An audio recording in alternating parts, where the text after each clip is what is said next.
अस्सलामुअलैकुम वरहमतुल्लाहि वबरकातुहू। जनाब, आज का जो अमल है नहायत ही पावरफुल है और यकीन कर लें कि ये अमल जो है आप 17, 18, 19 को ये अमल कर लेते हैं तो यकीन कर लें कि ये रबीउल अव्वल का जो है ये ना मुफीद तरीन ये अमल है। रजत और जनाब बंदश आजमाइश से छुटकारा आप पालेंगे।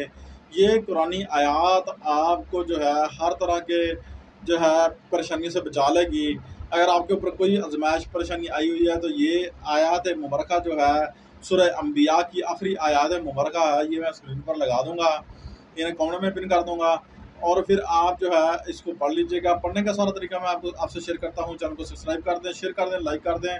हमारे इस चैनल पर आपको अमलियात के हवाले से जो है वीडियो मिलती रहती हैं। हम आपको अमलियात सिखाते हैं, आपको वज़ाइफ बताते हैं, आपको जन्नात और जन्नात से कैसे काम लिया जाए, जन्नात से बात करने का तरीका क्या है, जन्नात के ताबिक कैसे करें, जन्नात से जो है आप गैबी जो है मदद है वो कैसे ले सकते हैं और गैबी मदद लेने का क्या तरीका है, ये सारा कुछ हम आपसे शेयर करते रहते हैं।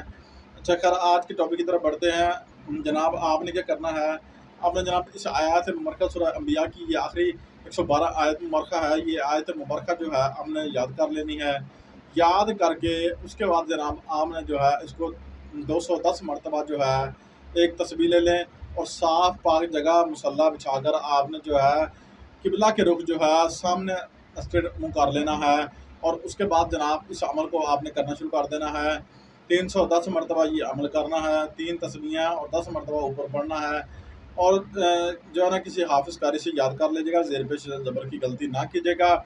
फिर आप रजत के शिकार हो जाते हैं, फिर आपके मामला जो है ख़राब होना शुरू हो जाते हैं। ठीक है, आप फिर कोई भी अमल करते हैं वो आपका जो है मंजिल मकसूद तक नहीं पहुंचता है। तो इसलिए मैं कहता हूं कि आप जब भी कोई अमल करें किसी हाफिज़ कारी से जो है अमल कुरान करीम की जो आयत मुबारका हैं खासकर उनको जो है किसी से याद कर लें।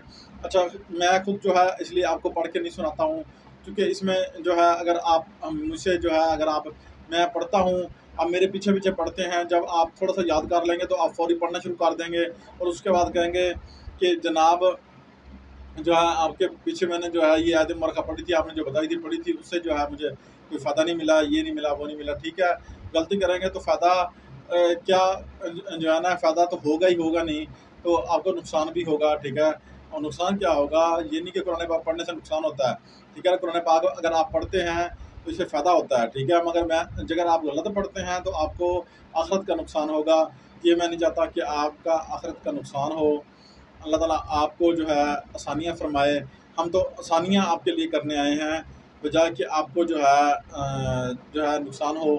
इसलिए मैं आपको कहता हूँ, आपके घर में कोई बच्चा पड़ा हुआ है, कोई बड़ा पड़ा हुआ है, तो आप जो है इस आयत मुबारका को याद कर लें। याद करने के बाद फिर आप ये आयत को 310 मरतबा जो है पढ़ लें। इंशाअल्लाह आपको इसका रिज़ल्ट जो है ज़रूर मिलेगा, आपको इसका फ़ायदा जो है ज़रूर मिलेगा इंशाअल्लाह बफ़ज़ल खुदा। तो सॉरी, तो जनाब आपने क्या करना है, आपने जनाब सीधे रुख बैठ जाना है, तस्बीह ले लेनी है, 310 मरतबा जो है ये आयत मुबारका जो है आप पढ़ लें। उसके बाद जो है अल्लाह ताला की बारगाह में जो है गिड़गिड़ा कर दुआ मांगें। इंशाअल्लाह आपको ज़रूर अल्लाह ताला के फज़ल व करम से फ़ायदा होगा। इंशाअल्लाह बफ़ज़ल खुदा। अल्लाह आपका हमें नासिर हो। अस्सलामु अलैकुम व रहमतुल्लाहि व बरकातहू।